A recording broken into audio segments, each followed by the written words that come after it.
Penggemar Roma berkumpul di sekitar Gianluca Mancini dan denda terbaru diberikan kepadanya oleh Hakim Olahraga Serie A atas peristiwa yang terjadi setelah derby dengan Lazio. Mancini baru-baru ini didenda €5.000 karena mengibarkan bendera anti-Lazio saat derby della Capitale berlangsung penuh. Menanggapi keputusan ini, penggalangan dana diluncurkan oleh pendukung klub yang menyumbang total €11.028. €5.000 pertama akan disumbangkan ke organisasi amal pilihan Mancini. Sedangkan €6.000 sisanya akan disumbangkan ke asosiasi lain di Provinsi Roma.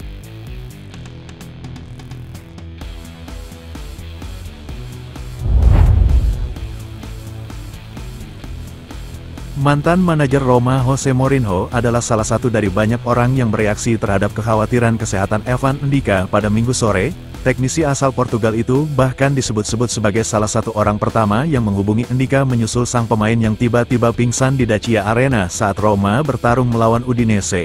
Menurut Corriere dello Sport, Mourinho secara pribadi menghubungi bek tengah berusia 24 tahun itu setelah klub merilis berita positif bahwa insiden tersebut tidak ada hubungannya dengan serangan jantung. Mourinho mengawasi kedatangan Evan Ndika di ibu kota Italia pada saat sang pemain dikontrak dengan status bebas transfer.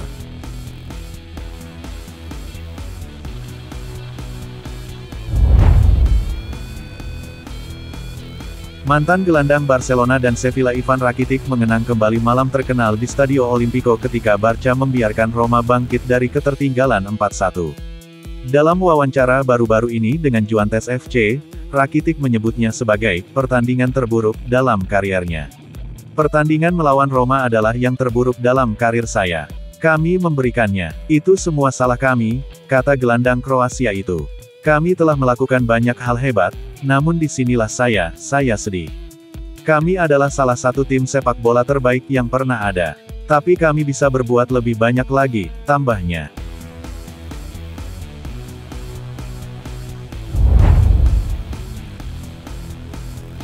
Pejabat Serie A sedang mencoba mengkoordinasikan tanggal baru untuk melanjutkan pertandingan antara Udinese dan Roma setelah pertandingan ditangguhkan pada hari Minggu. Akibat kekhawatiran terhadap Evan Ndika dan kejatuhannya yang tiba-tiba di lapangan, pertandingan di Dacia Arena di Udine dihentikan pada menit ke-71. Dengan hanya tersisa 18 menit untuk bermain, kedua klub sudah bekerja untuk menemukan tanggal baru yang cocok untuk mengakhiri pertandingan. Menurut Corriere della Sera, tanggal pertama yang tersedia adalah tanggal 25 April. Namun, banyak hal akan bergantung pada hasil pertandingan Liga Eropa Roma melawan Milan pada hari Kamis yang akan menentukan jadwal giallorossi selanjutnya.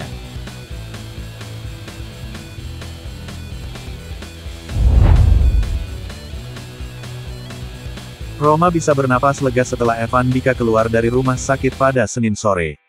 Setelah pingsan di lapangan Dacia Arena bersama Udinese pada hari Minggu, Ndika menjalani beberapa tes untuk mengetahui kemungkinan serangan jantung. Tes tidak mengungkapkan hal seperti itu. Pemain tersebut akhirnya didiagnosis menderita trauma dada dan diizinkan kembali ke ibu kota Italia untuk melanjutkan pemulihannya. Menurut Corriere dello Sport, Ndika langsung mengunjungi rekan satu timnya di Trigoria sekembalinya ke Roma. Ia akan diawasi secara ketat oleh staf medis dan terus menjalani pemeriksaan rutin. Perkiraan masa pemulihan bisa antara 3 dan 4 minggu, lapor surat kabar tersebut.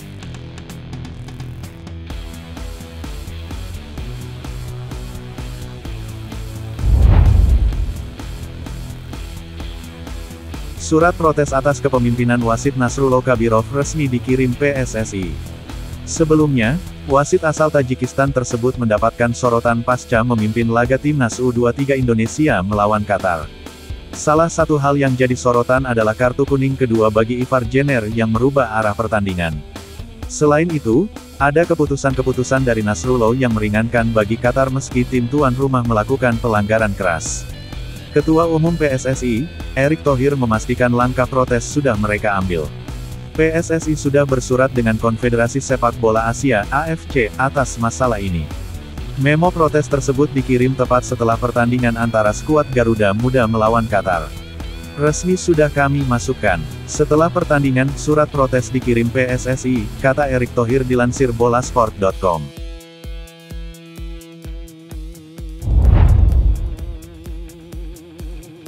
Ivar Jenner mendapatkan kartu merah saat timnas U23 Indonesia melawan Qatar di Piala Asia. Laga yang digelar di Jassim bin Hamad Stadium, Senin 14/4 dini hari WIB itu selesai dengan skor 0-2 untuk kemenangan Qatar.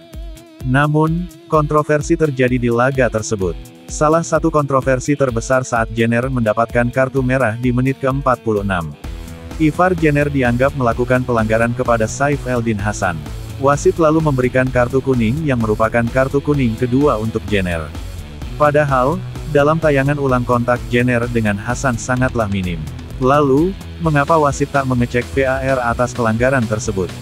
Menurut peraturan, VAR cuma bisa mengecek 4 kejadian.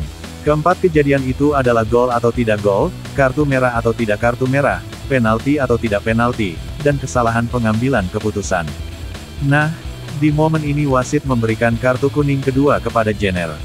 Oleh karena itu, tak bisa melakukan pengecekan VAR atas momen tersebut. Berbeda dengan kartu merah yang diterima Ramadan Sananta di injury time babak kedua. Usai menginjak Mohamed Ayash, Sananta mendapatkan kartu kuning oleh wasit.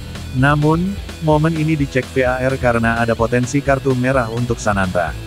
Benar saja, usai mengecek VAR, hukuman kartu kuning Sananta dicabut dan diganti dengan kartu merah.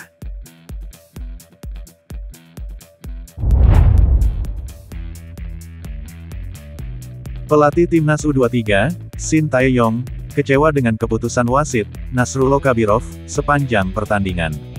Shin menyebut pertandingan melawan Qatar seperti pertunjukan komedi. Selamat untuk Qatar. Para pemain sudah berusaha menampilkan permainan yang terbaik, apalagi kita kalah jumlah pemain dan tidak mudah menyerah, ucap Shin usai pertandingan.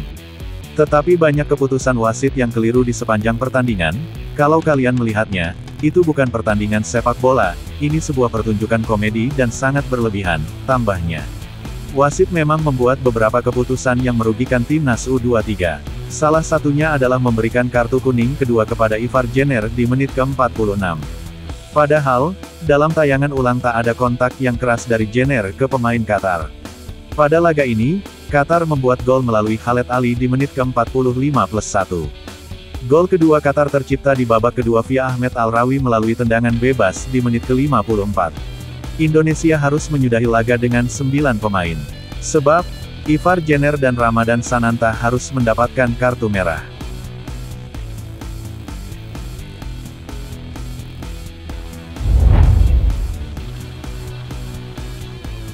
Pelatih Qatar U23, Ilidio Fel, memberikan tanggapan terkait dengan aksi protes yang dilayangkan oleh Shin Tae-yong kepada wasit Nasrullah Kabirov.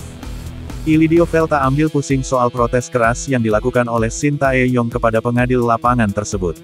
Ia yakin keputusan wasit Nasrullah Kabirov sudah menaati hukum di lapangan dan mengeklaim Qatar U23 bermain lebih baik ketimbang Timnas U23. Ahli taktik berpaspor Portugal itu juga menyoroti soal kartu merah yang diberikan wasit kepada dua pemain Indonesia yakni Ramadan Sananta dan Ivar Jenner di babak kedua. Fel menganggap hal itu memang pantas diberikan oleh kedua penggawa, Garuda Muda, tersebut. Saya tidak ingin memikirkan apa yang dikatakan pelatih Indonesia, Shin Tae-yong, soal protes wasit itu. Ada peraturan di lapangan, kartu merah itu memang pantas diberikan, kata Fel, dikutip dari Raya. Kami, Qatar U23, memang pantas mendapatkan kemenangan ini, karena kami yang terbaik pada laga ini, tambahnya.